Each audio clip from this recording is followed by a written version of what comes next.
Alright, now, little something to tell you before I start. As you can see, this is not Dragon Ball. I said I was going to do Dragon Ball, Fast and Furious, and X-Men. Well, I put it in the next Dragon Ball movie and couldn't get into it. I find that the Fast and Furious and X-Men movies are more entertaining, I guess. So I'm going to do those first. So we start with the Fast and Furious now.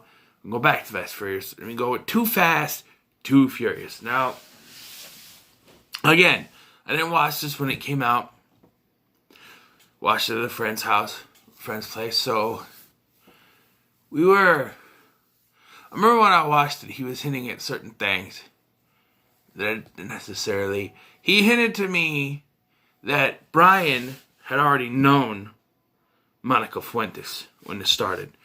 But now, several years later, and we're watching this, and I've watched it since then, but they didn't know each other.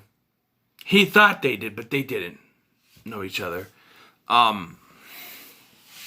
So, story with this is they greenlit a sequel. Vin Diesel didn't want to come back. I think he was doing Triple X at the time.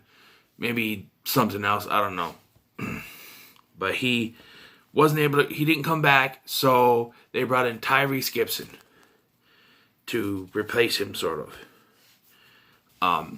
And they had to write in a story, right? Brian had a friend from Barstow.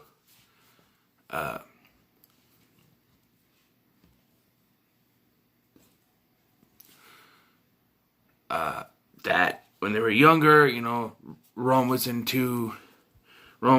which is the character, was into illegal stuff.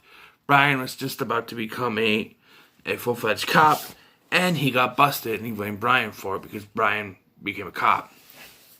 And,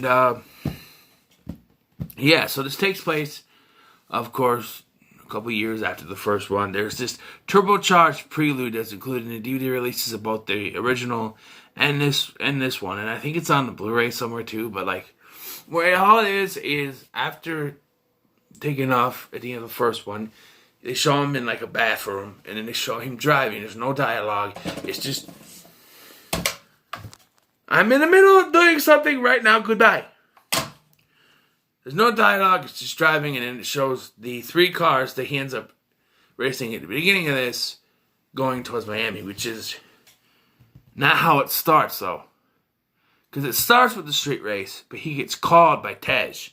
And you gotta believe he's been living in Miami for at least a year. So, to get acquainted with these people, with Tej, Jimmy, Suki, people that he knows. It seems like even the other two members of the street race know who he is. They're like, oh, obviously something happened. Yeah, it starts with the street race. Monica's there, and I get where my friend was coming from, where he says, oh, he noticed her because he knows her. No, he just noticed her because she's a pretty woman. And, and then the cops show up, they take him away, and, you got James Remar, which we'll get into him, because he's sort of he's a mixed aspect in this. I know you're Officer Brian O'Connor, and then Bilkins comes in from the first one, and, everything's set up. They want him to go with an agent. Agent don't know jack shit about cars, so they bring in Rome. And they have to work for this, undercover for this guy, named Verone. Carter Verone. Played by Cole Hauser. Something before I forget it. There's a dialogue where, they're at this club, and, Verone calls Paul Walker kid. He's like, you watch yourself, kid, or something like that. I'm like, aren't you guys the same age? So I looked it up. Cole Hauser is 2 years younger than Paul Walker was. Whatever. Paul Walker would be 2 years older than Cole Hauser right now, if he was still alive. Cole Hauser is 44 years old. Paul Walker will be going on 46 right now. So, yeah.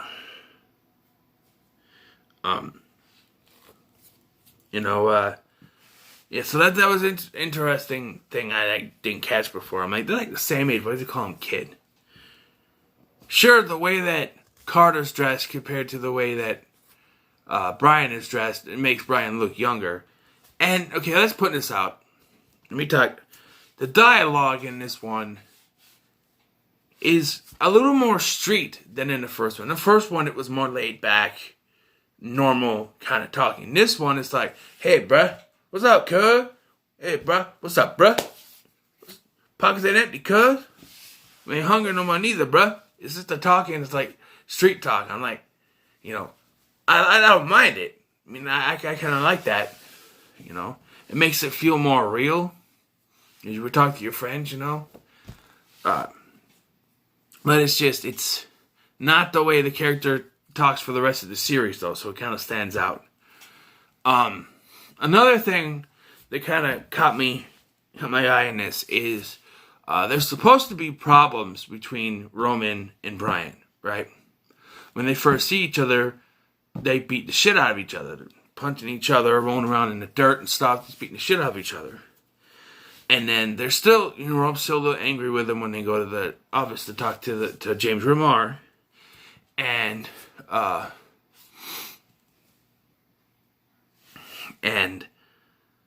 you know, he's like, am I doing, you gotta get a little bit, but I'm not going back to Barstow, the arguing and stuff.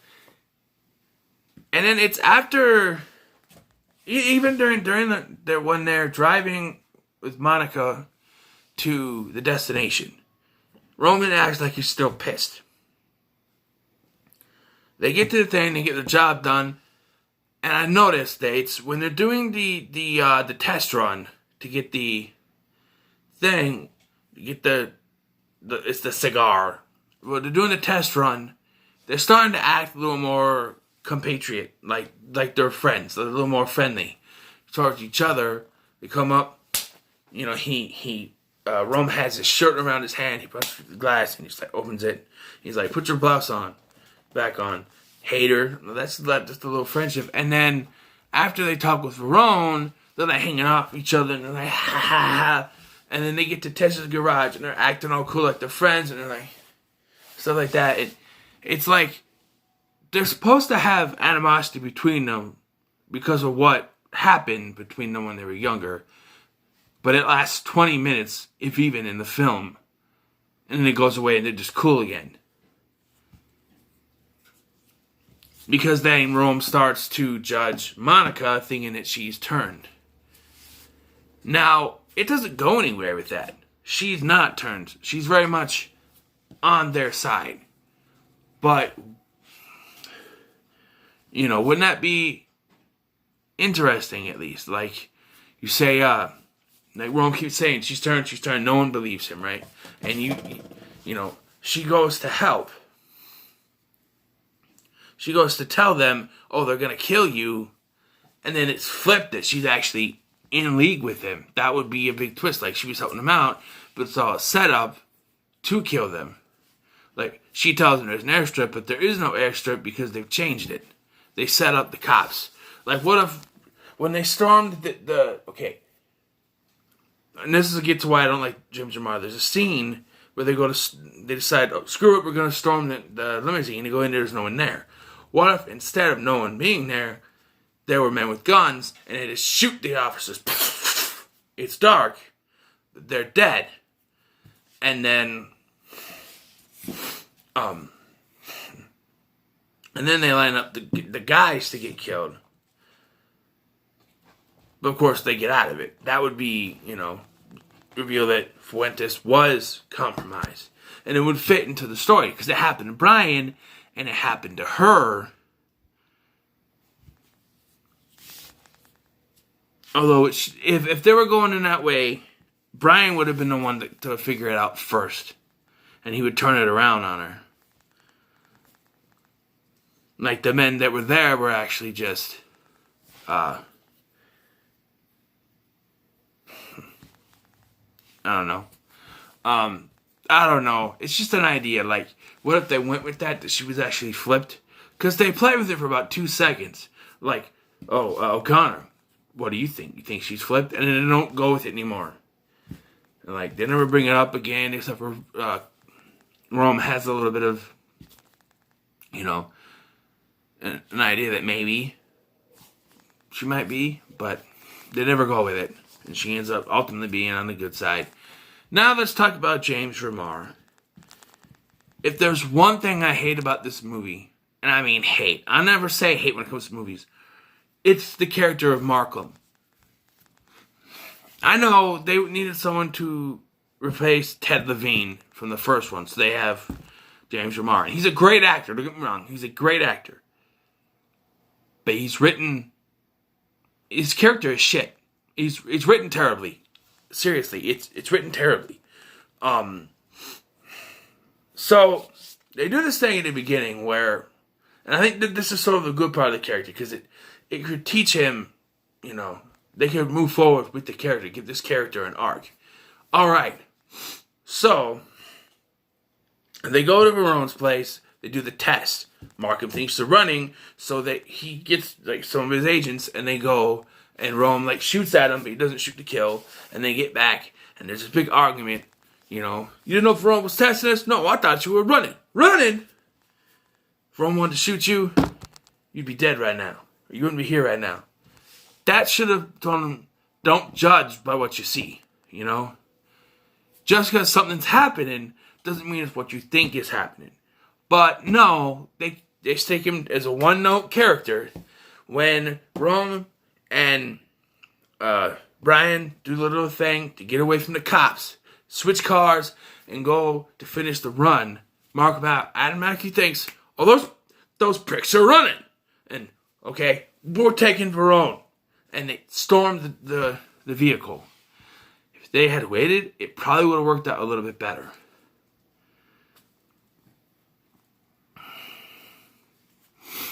Because, I still can figure out how Verone figured it out. I mean, it has to do with when she left she said she went to have breakfast with friends. But, and that's the part that gets me too. She snuck out. She said they can't be here for her because she snuck out. So that implies they didn't see her. So how do they automatically know that she went to them unless he already knew she was a custom agent? Which means he would have to have known for a few months that she was a custom agent. And that they were somehow leaked, or maybe it was the falsified files that she put up there. I don't know. But they never specifically say how he figured it out. But they say, oh, I never, only to one person there was an airstrip. But there's no way that Roberto or Enrique, whichever one it was that was with Brian, could have relayed that message fast enough. He had no phone, no radio, nothing. And we would have seen him, and Brian would have seen him. So you had to have known far ahead of time. That always confuses me. But yeah, Markham, one-note character, don't care for his character at all. Actor's great. Love him in other things. Even in Mortal Kombat Annihilation, which is not the best movie, but he's okay in it. He's doing other things too, but yeah, just Markham's not a very good character. He's one note. He always, he's very much that stereotype of the cop, whatever he believes is right, and fuck whatever anyone else says. But they could have had a decent arc after that first incident. He could have, had an arc where he's like, you know what? So, when he finds out what's happening, something's going on here. He could have thought about it. I think we need to pull back, but no, I want to catch Verone. So I don't know. I never liked Markham. Characters. I mentioned in the first one, there are characters we never see again, like Leon mostly. And Jesse dies, but Leon's the character we don't see anymore. And here, in this movie, there are two characters we don't see again, at least for now. I don't know if we'll bring them back again, but there's Jimmy and there's Suki. They're in this one, but not in any of the other ones. I guess it's that way with the next one too, but it's just they introduce them, and they're decent characters. Jimmy doesn't have a lot to do with Suki.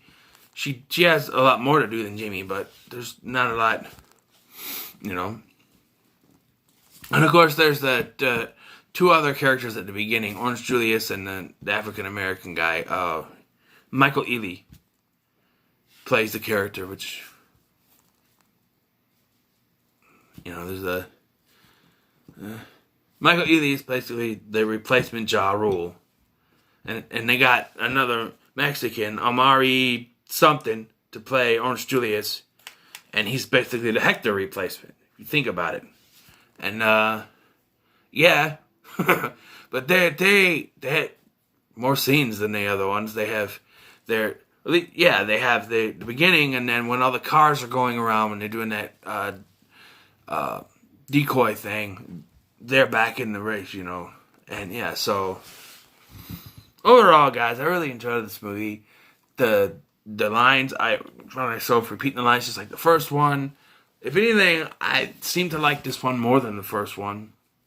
I know I've watched it more than the first one. I enjoy it more just because of the dialogue. That's why I don't hate the dialogue. It's more straight. I kind of like it. It's more like they are friends. Like they've known each other since they were kids, and that works. Since they were younger, and that works because, between Paul Walker, Vin Diesel, or Brian and Dominic, they didn't know each other that long. These two have known each other for a long time. Even though they haven't been around each other for a while and haven't been friends for a while, they still have that connection. And that works. But yeah, guys, I'm going to give it a 9 out of 10 because it's really good. I really enjoyed it. And X2 is next. Also, I'm going to have to take a break at some point and do a couple horror movies here or there, maybe. Depends on when. Might even put one in tomorrow. Just random. Because I know I want to do Cabin in the Woods. I'm waiting to do that one. I could do it in October. I don't want to wait that long. I was going to do it last October, but I didn't have time. So I want to do it at some point. But yeah. So, what are your thoughts on 2Fast2Furious? Let me know in the comments below. Like, share, and subscribe. And I'll see you.